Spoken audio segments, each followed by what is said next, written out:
Tula ng isang kuripot. Ako ay isang kuripot. Ako ay hindi madamot.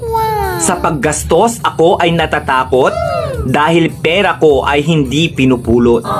Kuripot ako at ipinagmamalaki ko na hindi ako umaasa kahit kanino.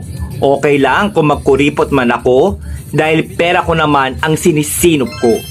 Ang pagiging kuripot ay hindi masama hanggat di ka nanloloko ng kapwa. Kaya wala akong dapat ikahiya kung naiinggit sa akin ang madla. Kuripot man ako sa inyong paningin, kinabukasan ko ang aking iisipin. Mga paninira ng iba ay di ko diringgin dahil ang makikinabang nito ay ako rin.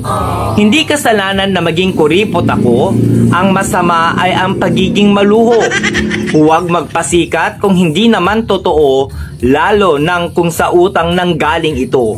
Ako ay kuripot magpakailanman. Pera ko ay aking papahalagahan upang may magamit sa kinabukasan at hindi na ako kailangang mangutang.